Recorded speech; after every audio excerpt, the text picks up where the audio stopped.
9 ഭീകര പരിശീലന കേന്ദ്രങ്ങളാണ് ഇപ്പോൾ ആക്രമിച്ചത്. 24 എണ്ണം ലക്ഷ്യമിട്ടു, 21 എണ്ണമേ ലക്ഷ്യമിട്ടുള്ളൂ എന്നും ഒരു കണക്ക് കേൾക്കുന്നുണ്ട്. പക്ഷേ അതിൽ 9 എണ്ണം ആക്രമിച്ചു. ഈ ബാക്കിയുള്ളത് ആക്രമിക്കാൻ ബാക്കി വച്ചിരിക്കുകയാണോ ഇന്ത്യ? അത് ബാക്കിയുള്ളത്, അതോ ഇനി ഇതിൻ്റെ തുടർച്ചയായിട്ട് പാകിസ്ഥാന് നേരെയും ഇനിയും ഇന്ത്യ എന്തെങ്കിലുമൊക്കെ പ്രയോഗം നടത്തുമോ എന്നാണ് നമ്മുടെ രാജ്യത്തുള്ളവരും ലോകം മുഴുവനും നോക്കിക്കൊണ്ടിരിക്കുന്നത്. ഇതുകൊണ്ട് അവസാനിപ്പിച്ചില്ല എന്നാണ്. ഇതുകൊണ്ട് അവസാനിപ്പിക്കും എന്ന് പറഞ്ഞിട്ടില്ല. കഴിഞ്ഞ ദിവസത്തെ വിദേശകാര്യ സെക്രട്ടറി വിക്രം അദ്ദേഹത്തിൻ്റെ വാക്കുകളിൽ നിന്ന് മനസ്സിലാക്കുന്നത് ഇതൊരു തുടക്കം ആണ് എന്നുള്ളതാണ്. ഇതിൻ്റെ ബാക്കി ഇനിയും വരുന്നുണ്ട് എന്നുള്ളത് തന്നെയാണ്, പിന്നാലെ വരുന്നു. കാരണം എന്ന് വെച്ചാൽ ഇതുകൊണ്ട് ഇത് അവസാനിക്കുന്നില്ല. ഇപ്പോൾ പിന്നീട് പാക് ഷെല്ലാക്രമണം ഉണ്ടായില്ലേ, മരിച്ചില്ലേ പലരും. അപ്പോൾ ഇതിനൊക്കെ മറുപടി കൊടുക്കുക. അതിനോടൊപ്പം തന്നെ ഈ ബാക്കിയുള്ള ഭീകര കേന്ദ്രങ്ങളും ഇത് എനിക്ക് തോന്നുന്നു മിക്കവാറും ഇതിനകത്തൊരവസാനമുണ്ടാക്കും. അതായത് ലോകത്തുള്ള എല്ലാ ഭീകര ആക്രമണങ്ങളുടെയും പിന്നിൽ പാകിസ്ഥാനുണ്ട്. ഭീകരവാദികൾക്ക് താവളം കൊടുക്കുന്നതും പാകിസ്ഥാനാണ്. എന്തായാലും അങ്ങനെ ആയതുകൊണ്ട് ഈ ലോക രാജ്യങ്ങളൊക്കെ തന്നെ ഇന്ത്യയുടെ പിന്നിലുണ്ട്. ഈ സംഭവം നടന്നതിന് പിറ്റേ ദിവസം തന്നെ 13 ലോകരാജ്യങ്ങൾ നരേന്ദ്രമോദിയെ വിളിച്ച് വേണ്ട തരത്തിലുള്ള പിന്തുണ അറിയിച്ചിരുന്നതാണ്. അത് തുടരും. ഇതിപ്പോൾ 13 അല്ല, അതിലും കൂടുതൽ. അതെ, ലോകം മുഴുവൻ ഇന്ത്യയോടൊപ്പം ഉണ്ട്. കാരണം എനിക്ക് തോന്നുന്നു ചൈനയും തുർക്കിയും അസർബൈജാനും ഒഴിച്ച് ബാക്കി എല്ലാവരും ഇന്ത്യക്കൊപ്പം. കാരണം ആരും ഈ ഭീകരവാദ പ്രവർത്തനത്തെ പ്രോത്സാഹിപ്പിക്കുന്നില്ല, യോജിപ്പില്ല. ഇന്ന് നീ എങ്കിൽ നാളെ എനിക്ക് നേരെ എന്നുള്ളത് എല്ലാവർക്കും അറിയാം. അതാണ് ഈ എവിടെ ഭീകരാക്രമണം നടന്നിട്ടുണ്ടെങ്കിലും അതിൻ്റെ പിന്നിൽ പാകിസ്ഥാൻ്റെ കൈകളുണ്ട് എന്നുള്ളതാണ്. അത് ഇവരുടെ താവളവും കൂടിയാണ്. അതുകൊണ്ടാണ് ഈ തിരിച്ചടി, അതായത് കഴിഞ്ഞ ദിവസം പുലർച്ചെ നടത്തിയ ആ തിരിച്ചടി ഒരു തുടക്കം മാത്രമെന്ന് വേണമെങ്കിൽ കരുതാം.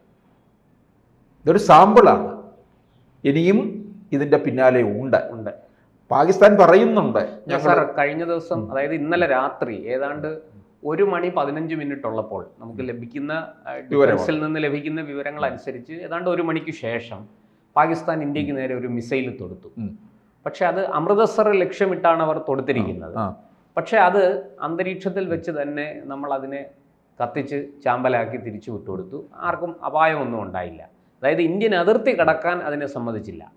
അത് പാക് അതിർത്തിയിൽ നിന്ന് പൊങ്ങി, അതായത് അവിടെ നിന്ന് ഭൂമിയിൽ നിന്ന് അത് പൊങ്ങി ഉയർന്ന ആകാശത്തിലേക്ക് എത്തിയപ്പോൾ തന്നെ നമ്മൾ ഇവിടുന്ന് അതിനെ അടിച്ച് നശിപ്പിച്ച് കളഞ്ഞു. ഇങ്ങനൊരു വിവരം പുറത്തു വന്നിട്ടുണ്ട്. അപ്പോൾ അതായത് പാകിസ്ഥാൻ അടങ്ങിയിരിക്കില്ല എന്ന് വ്യക്തമാണ്.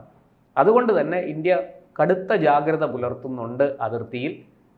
ഇത് കുറച്ച് നാളത്തേക്ക് നീണ്ടുപോകാനുള്ളൊരു സാധ്യത നമുക്ക് എഴുതിത്തള്ളാനാവില്ല എന്നാണ് എനിക്ക് തോന്നുന്നത്. ഈ വിദേശകാര്യ സെക്രട്ടറി പറഞ്ഞപ്പോൾ ഒരു കാര്യം കൂടെ കൂട്ടിച്ചേർത്തു. ആക്രമണത്തിൻ്റെ അപ്ഡേറ്റുകളുമായി വീണ്ടും വരുമെന്ന് എന്ന് പറഞ്ഞാൽ അതിൽ നിന്ന് വായിച്ചെടുക്കേണ്ടത് എന്താണ് എന്ന് വെച്ചാൽ ഇത് തുടർച്ചയായിട്ട് നടക്കും എന്ന് തന്നെയാണ്. തുടർച്ചയായിട്ടെന്ന് പറഞ്ഞാൽ അവരുടെ ഒരു അന്ത്യം കാണണം. അവരുടെ ഭീകരപ്രവർത്തനം ഇതോടുകൂടി തീരണം. ഒരു കണക്കിന് നല്ലതാണ്. അവിടുത്തെ പൗരന്മാരെയോ മറ്റ് ഇതിനെ ഒന്നും ആക്രമിക്കാതെ കൃത്യമായിട്ട് ഭീകര ക്യാമ്പുകൾ കണ്ടെത്തി അതിനെ ലക്ഷ്യമിട്ട് അവിടെ ആക്രമിച്ച് അതിനെ മുച്ചൂട് നശിപ്പിക്കുക എന്ന് പറയുന്നത് അതുകൊണ്ടാണ് ഞാൻ തുടക്കത്തിൽ ചോദിച്ചത്. 21 24 കേന്ദ്രങ്ങൾ കണ്ടെത്തിയിട്ടുണ്ട്. അതിൽ 9 എണ്ണം മാത്രമേ തൊട്ടിട്ടുള്ളൂ. തൊട്ടതിനെ എല്ലാം ബാക്കി നിൽക്കുകയാണ്. ബാക്കി ഇനിയും കിടക്കുകയാണ്. അവിടെ ജനവാസ മേഖലയും 12 13 അല്ലെങ്കിൽ 14. അപ്പോൾ തീർച്ചയായിട്ടും ആ ജനവാസ മേഖലയിലാണല്ലോ ഭീകര നിൽക്കുന്നത്. അപ്പോൾ ആ ജനങ്ങളെ അവിടെ നിന്ന് അവരെ ഒഴിപ്പിക്കാൻ തയ്യാറാകും. കാരണം പാകിസ്ഥാനെ സംബന്ധിച്ചിടത്തോളം അവർക്ക് ഈ ജനങ്ങളൊന്നും പോയാലൊന്നും ഒരു പ്രശ്നവും അവരുടെ സൈന്യത്തിനും ജനങ്ങളുടെ ജീവനും സ്വത്തും സംരക്ഷിക്കണം. ചിലപ്പോൾ അവർ ജനവാസ മേഖലയായിട്ട് തന്നെ നിർത്തും. കാരണം ഇന്ത്യ അങ്ങനെ ഒരു കണക്കുകൂട്ടൽ നടത്തുന്നുണ്ടെങ്കിൽ ഈ ഭീകര ക്യാമ്പുകൾ അങ്ങനെ നിൽക്കട്ടെ എന്ന്. നമുക്കറിയാം, നമ്മൾ പിന്നെ ഗാസയിൽ കണ്ടത് എന്തായിരുന്നു?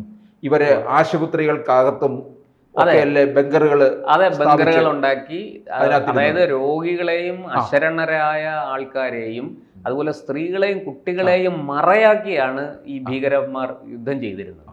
അപ്പോൾ ഇവരും ഇത് തന്നെയാണ് ചെയ്തുകൊണ്ടിരിക്കുന്നത്.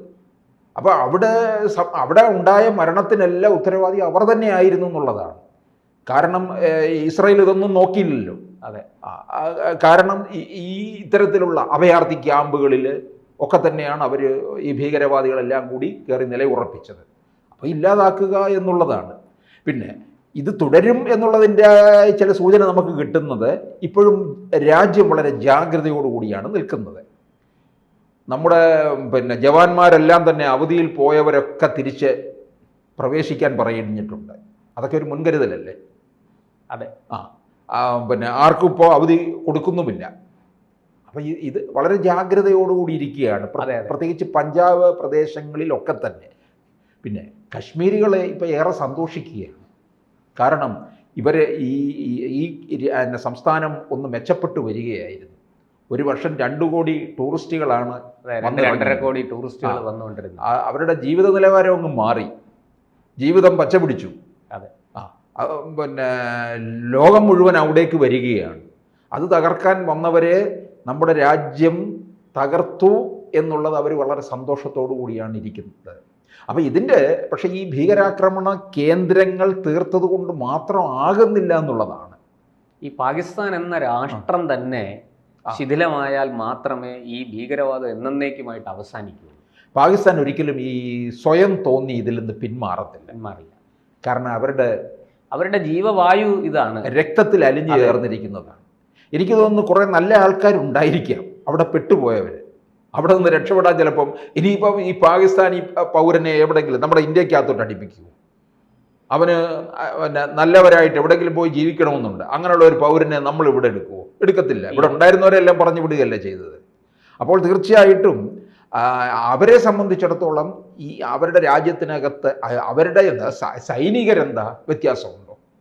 അവരിലും ഭീകര സ്വഭാവമല്ലേ? സൈന്യത്തിനും അവരുടെ ചാര സംഘടനയ്ക്കും ആണ് ഇതിൽ ഏറ്റവും കൂടുതൽ ഉത്തരവാദിത്വം. അവിടുത്തെ സൈന്യം എന്ന് പറയുന്നതും മേധാവികൾ എന്നൊക്കെ പറയുന്നത് ഔദ്യോഗികമായ ഭീകരവാദികൾ തന്നെയാണ്. ഒന്നാലോചിച്ച് നോക്കുക. മറ്റവരെ അനൗദ്യോഗികമാണ്, ഇവർ ഔദ്യോഗികം. മറ്റവരെ പിടിച്ച് ട്രെയിൻ ചെയ്തെടുത്ത് വളർത്തിക്കൊണ്ടുവരുന്നതാണ് ചെയ്യുന്നത്, പാല് കൊടുത്ത് വളർത്തിക്കൊണ്ടുവരികയാണ്. ഇത് ഔദ്യോഗികമായിട്ട് അല്ലാന്ന് നമുക്ക് പറയാൻ പറ്റുമോ? കാരണം ഈ ഭരിച്ചുകൊണ്ടിരിക്കുന്നവരെ ഇവരെ ഭരണത്തിൽ നിന്ന് ഇറങ്ങിക്കഴിഞ്ഞാൽ പിന്നെ എന്താണ്? അവരെ പിടിച്ച് കൽത്തുറങ്കിൽ അടക്കിയല്ലേ പല കേസിലും, അല്ലെങ്കിൽ തൂക്കിക്കൊല്ലല. അവിടെ ഭരണാധികാരികൾക്ക് പോലും പിന്നീട് ഒരു വിലയും ഇല്ല.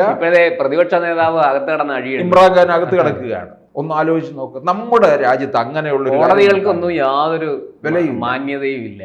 അവിടുത്തെ ഞാൻ ആലോചിക്കുകയാണ്, മനുഷ്യജീവിതം എത്രത്തോളം ദുസ്സഹമായിട്ടുള്ളതാണ്. യുദ്ധത്തിൻ്റെ ഏതെങ്കിലും ഒരു വലിയ യുദ്ധം വന്നാലൊന്നും പാകിസ്ഥാന് താങ്ങാനുള്ള ശേഷി ഇല്ല. രാജ്യം പക്ഷെ എന്നാലൊട്ട് യുദ്ധം ചെയ്യാതിരിക്കുകയില്ല. ഇത് ഈ പണ്ടൊരു ചൊല്ലുണ്ട്, ഒരടിക്ക് തീരില്ല, രണ്ടാമത്തതിന് തികയുമില്ല എന്ന് പറയുന്നത് പോലെ. അങ്ങനത്തെ ഒരു അവസ്ഥയിലാണ് ഈ പാകിസ്ഥാൻ മുന്നോട്ട് പോകുന്നത്. എന്തായാലും നമുക്ക് കാത്തിരുന്ന് കാണാം. ഈ പറഞ്ഞതുപോലെ 21 24 ഭീകര കേന്ദ്രങ്ങളെ സ്പോട്ട് ചെയ്തിട്ട് അതിൽ 9 മാത്രമേ നശിപ്പിക്കപ്പെട്ടുള്ളൂ. ബാക്കിയുള്ളതിന് എപ്പോൾ കുറി വീഴും എന്ന ചോദ്യമാണ് ഇപ്പോൾ പൊതുവെ ഉയരുന്നത്.